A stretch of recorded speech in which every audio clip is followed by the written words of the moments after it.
Crispy පැවසුවේ අප සියලු දෙනාම සහෝදරයින් ලෙස එකට කාබී එකට ඉගෙනගත් මිතුරන් බව ගලිවර් දන්නේ කෙසේද යන්නයි.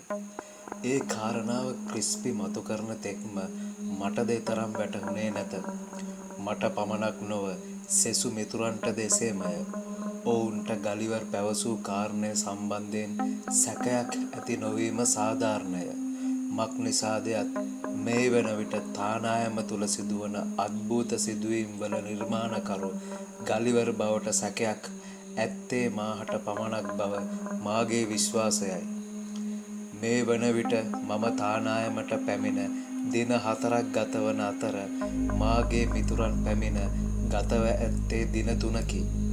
මා ඇතුළු මාගේ මිතුරන් එකට විශ්වවිද්‍යාලයේ එකම වසරේ ඉගෙනගත් බවක් මම කිසි විටක ගලිවර්ට පැවසුවේ නැත. ඒ බවක් ක්‍රිස්පි, මැක්සි, වින්ඩි හා පින්කිද ගලිවර්ට නොපැවසූ බව මම රාත්‍රී කෑම මේසේදී විමසූ විට ඔවුන් පැවසූහ. අප අතරින් කිසි කෙනෙකුන් හෝ අපගේ විස්තර නොපවසා ගලිවර් අපගේ විස්තර දැනගන්නේ කෙසේද? අප සියලු දෙනාම සති 2ක නිවාඩුවක් ගත කිරීමට කඳුකරයට පැමිණි ආගන්තුකයන් වෙමු. කඳුකරයේ කොහේදෝ තානායමක වැඩට සිටින මෙහෙකරුවෙකු අපගේ විස්තර පවසයි. ඇත්තටම එය සැකයට තුඩු දෙන පුදුම සහගත සිදුවීමක් නොවේද? ගලිවර් අප සියලු දෙනා ගැනම පූර්ව අධ්‍යයනය කර ඇති බවට සාධාරණ සැකයක් මට දැනෙන්නට විය. පසු දිනම ඒ ගැන අනිවාර්යෙන්ම ගලිවර්ගෙන් විමසිය යුතු බවට මම තීරණය කළමි. නමුත් අද දිනයේ ඒ සඳහා සුදුසු වෙලාවක් මාහට සොයා ගැනීමට හැකිවේදයි ගැටලුවකි. ඒ අද උදෑසනම අප සියලු දෙනාම කඳුනැගීමට තානායමෙන් පිටත්ව තිබූ නිසාය. දැන් වේලාව සවස 3ට පමණ ආසන්න වී ඇත. මේ වන විටත් අප උදෑසන තරණය කළ කන්දේ සිට නැවත පහළට බසිමින් සිටියෙමු. ඩේලි කල්පනාවේ යෙදී සිටි මට ඇසුනේ මැක්සිගේ කටහඬය. මැක්සි ක්‍රිස්පි පිටුපසින් පැමිණෙමින් සිටි අතර මාලි ඔවුන්ගෙන් ඈත්ව සිටි. මම ඔවුන් එනතුරු මදක් නැවතුනෙමි. වින්ඩි පින්කි සමග බොහෝ ඈතින් පැමිණෙමින් සිටි අතර මැක්සි වින්ඩි දෙස බලා කතා කරන්නට විය. හෙට වින්ඩිගේ බර්ත්ඩේ එක. නියමයිනේ බ්‍රෝ. එහෙනම් පාටි එකක්. අපිට හොඳට කන්න බොන්න පුළුවන්. ක්‍රිස්පි සතුටින් කෑ ගැසුවේ. හෝ කෑ ගහන්න එපා බං. වින්ඩිට හෙයි. ඉතින් වින්ඩිට ඇහුනම මොකද? වින්ඩි දන්නේ නැද්ද එකගේ බර්ත්ඩේ එක හෙට කියලා? ක්‍රිස්පි පැවසුවේ සිනාසෙමිනි. වින්ඩි දන්නව තමයි. ඒ වුණාට මං කියන්නේ අපි කරන්න හදන වැඩේ වින්ඩි දැනගන්න හොඳ නෑ. මගේ ළඟ පොඩි ප්ලෑන් එකක් තියෙනවා. කියපන් මැක්සි. අපි පුළුවන් විදියට උපරිමයෙන් වින්ඩිගේ බර්ත්ඩේ එක සෙලිබ්‍රේට් කරමු. මම කීවෙමි. මෙන්න මේකයි ප්ලෑන් එක. මැක්සි මාළි දෙස වපරැසින් බැලුවේය. මැක්සි සහ මාළි අතර විරසකය තවමත් පවතින බව මට දැන් හොඳටම පැහැදිලිය. මාගේ ඉල්ලීමට අවනත වී ඊයේ රාත්‍රියේ සියල්ලන් සමග රාත්‍රී ආහාර ගැනීමට මාළි පැමිණියත් මැක්සි මාළි වෙත හෙළුවේ නොරිස්සුම් සහගත බැල්මකි. වින්ඩි දෙසේමය. මාළි පැමිණි පසු කිසිදු කතාබහකින් තොරව රාත්‍රී කෑම මේසය ඉක්මනින්ම අවසන් විය. අද කඳු නැගීමට පැමිණි විටද ඔවුන් දෙදෙනා හා මාළි අතර වචනයක්වත් හුවමාරු වෙනවා මා දුටුවේ නැත. අර සිද්ධිය හින්දා වින්ඩි තාම අප්සෙට් එකේ ඉන්නේ. මේක තමයි හොඳ වෙලාව වින්ඩිගේ මූඩ් එක වෙනස් කරන්න. අපි වින්ඩියට හොඳ සර්ප්‍රයිස් එකක් දෙමු. ක්‍රිස්පි යෝජනා කළේ. අන්න ක්‍රිස්පි මාත් ඒකම තමයි ප්ලෑන් කරේ. මොකක්ද ඔබගේ ප්ලෑන් එක? මම මැක්සිගෙන් ඇසුවෙමි. කේක් එක කපන්න කලින් පොඩ්ඩක් විතර බය කරලා සර්ප්‍රයිස් එකක් දෙමු. ඇයි පොඩ්ඩක් කෑ ගහගෙන දුවන්නම බය කරමු. ක්‍රිස්පි කෑ ගැසුවේ. කෑ ගහන්න එපා ක්‍රිස්පි. වින්ඩිලට ඇහි. මැක්සි යලිත් කෑ ගැසුවේය. එක අතකට මේ අමුතුවෙන් දඟලලා කෙනෙක්ව බය කරන්න දෙයක් නැහැ. සිද්ධ වන දේවල් වලට ඉබේටම බය හිතෙනවා. ඉබේටම මට කියවිය. ඇයි ඩේලි, ඔබට ඒ වගේ දේවල් සිද්ධ වෙලා තියෙනවද? මැක්සි සිනාවෙන් ඇසුවේ. ඇත්තටම බවුන්ඩ් විලාවලට පය ගැසූ මොහොතේ පටන් මේ වන තුරුම මාහට මුහුණ දීමට සිදු වූයේම විශ්වාස කළ නොහැකි විකාර අද්භූත සිදුවීම් වලටය. වින්ඩි හොල්මන් වලට බයද මැක්සි? මම මැක්සිගෙන් ඇසුවෙමි. අපොයෝ ගොඩක්. හරි. එහෙනම් අපි හෙට වින්ඩියට දෙමු හොඳ සර්ප්‍රයිස් එකක්. ක්‍රිස්පි යලිත් කෑ ගැසුවේය.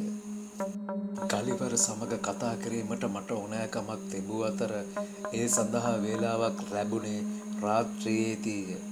මා මුළුතැන් ගේ තුලට එන විට ගලිවර් රාත්‍රී ආහාර පිළියෙල කරමින් සිටි අතර ඔහුගේ යෝධ කළු බල්ලාද ඒ අසලට වී මස් කට්ටක් සමග ඔට්ටු වෙමින් සිටී.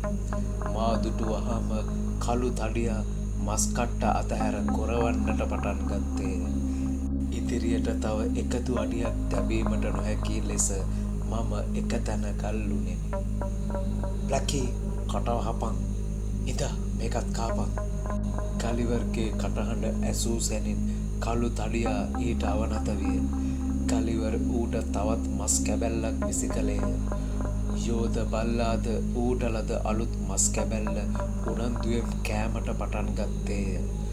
මස් කපමින් සිටි ගලිවර් අතේ වූ මන්නයත් සමග මාදසට සෙමෙන් ඇවිද එන්නට විය. බිත්තර ගෙඩිවැනි තෑස් මා වෙතට එල්ල කරගෙන ඔහුවා එම ගමන මගේ සිත තුළ බියකරු චිත්‍රයක් මැවීමට සමත් විය. ඌට මස් පේන්න බෑ. ලේ සුවඳක් ඇති. මිනිහෙක්ක වුණත් කීතු කරලා දාන්න ඒ හැටි වෙලාවක් යන්නේ නෑ. ගලිවර් කීවේ තෑස් තවත් විශාල කරමිනි. බය සඟවාගෙන මම හිනාවක් මවාගෙන කතා කිරීමට උත්සාහ කළෙමි. ඒ බව තැක්කමත් පේනවා ගලිවර්. මූ තමයි මට ඉන්න එකම ආරක්ෂකයා. නපුරක් කරන්න හිතන්න තියා මට කිසිම කෙනෙකුට ලං වෙන්නවත් බෑ මේ සතා ඉන්නකම්. මගේ එක වචනෙට මූ ඕනම කෙනෙක්ව දෙකට ඉරලා තායි. ඔව්, ඒ තරමටම මට හේලයි මේ අහිංසක සතා.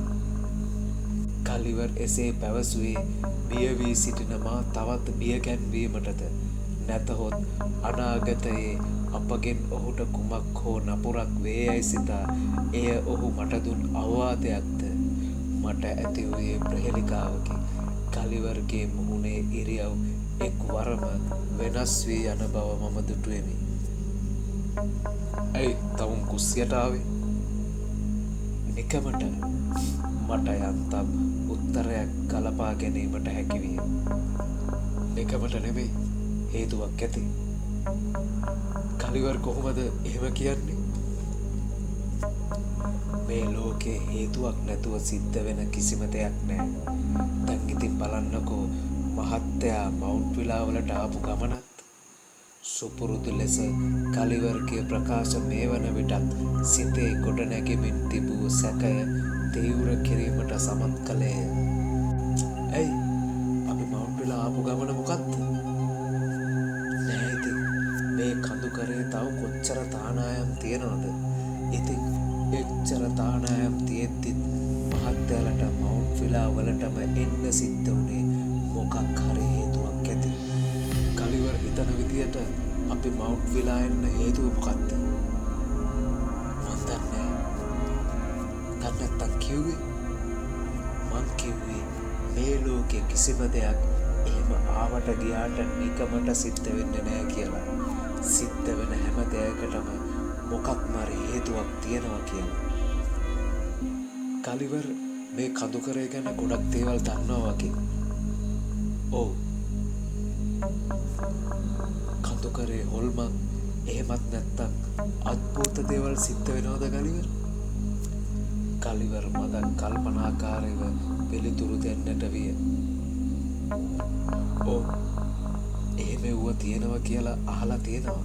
ඒත් මම නම් ඕව ඇත්තට විශ්වාස කරන්න යන්නේ නැහැ. හේතුවක් නැහැ. ගලිවර්ම නේද දැන් ටිකකට කලින් කිව්වේ හැම දෙයකටම හේතුවක් තියෙනවා කියලා. ඔව්. එහෙනම් ඇයි හොල්මන් ගැන අද්භූත දේවල් ගැන විශ්වාස කරන්නේ නැහැ කිව්වේ?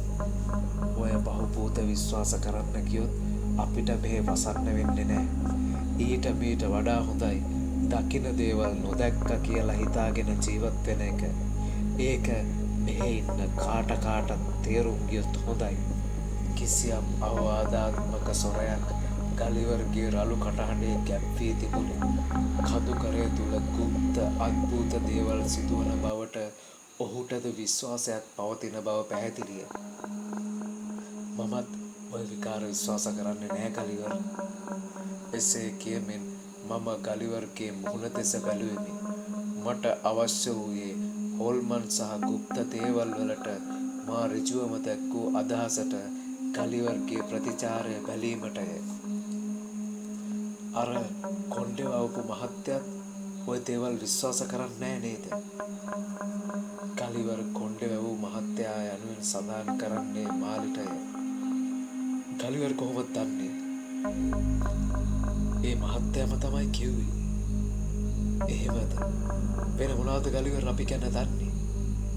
මහත්තයාලා සේරම එකම කැම්පස් එකේ එකම අවුරුද්දේ සහෝදරයෝ වගේ එකට ඉගෙනගත්තු උදවිය කියලා. මට අවශ්‍ය වූ තැනට ගලිවර්ම කතා බහ රැගෙන ආවේ. ගලිවර් කොහොමද ඒ විස්තර දන්නේ? ඒ මහත්තයාම තමයි කිව්වේ. එසේනම් ගලිවර්ට අප ගැන විස්තර පවසා ඇත්තේ මාලිය. සැබවින්ම එය සිදුවීමට පුළුවන්. ඊයේ රාත්‍රී කෑම මේසේදී ක්‍රිස්පි ඇසූ පැනයෙන් පසු මම කෑම මේසේ සිටි සියලු දෙනාගෙන් ගලිවර් සමග අපගේ විස්තර පැවසුවාදයයි ඇසුවෙමි. ක්‍රිස්පි, මැක්සි, වින්ඩි හා පින්කි ගලිවර් සමග කතා කළේ නැත යනුවෙන් පැවසූහ. ඒ වන විට මාලි කෑම මේසයට පැමිණි සිටියේ නැති අතර ඔහු පැමිණි පසු මට ඔහුගෙන් ඒ පිළිබඳව විමසීමට නොහැකි විය. තානායම තුල සිදුවන අද්භූත සිදුවීම් වල නිර්මාණකරු ගලිවර් බවට සැකයක් මා සිත තුල ගොඩනැගී තිබුණු අතර එම නිසා ගලිවර් නැමැත්තා අප සියලු දෙනා පිළිබඳ පූර්ව අධ්‍යයනයක් කර ඇති බවට මම අනුමාන කළෙමි. නමුත් ඔහුට අපගේ විස්තර පවසා තිබෙන්නේ මාලිය. වෙන මොනවද ගලිවර් අපි 6 දෙනා ගැන දන්නේ? එක්වරම ගලිවර් වියරුවෙන් hina වෙන්නට පටන් ගත්තේය. ඔහුට සිනහ වීමට කරුණක් මම පැවසුවේ නැත. නමුත් ගලිවර්ගේ hinaව නවතින පාටක් නැත. ඇයි ගලිවර්? මේ ලෝකේ කවුරුත්ම නොදන්න ලොකු රහසක් ඔය 6 දෙනා අතරේ තියෙනවා. ඔය 6 දෙනාම හිතන්නේ ඒ රහස කවුරුත්ම දන්නේ නැහැ කියලා. ඒත් ඒක එහෙම නෙමෙයි. ඒ රහස මෙන්න මේ ගලිවර් දන්නවා. ගලිවර් කුමක් පවසනවාද යන්න මට සිතා ගැනීමට නොහැකි විය. ඔහු පවසන මේ රහස කුමක්ද යන්න දැනගන්න තෙක් සිතට ඇති වූයේ දැඩි නොවිසිලිමත් ගතියකි. රහසක් අපි 6 දෙනා අතර ඒ මොකක්ද ගලිවර්?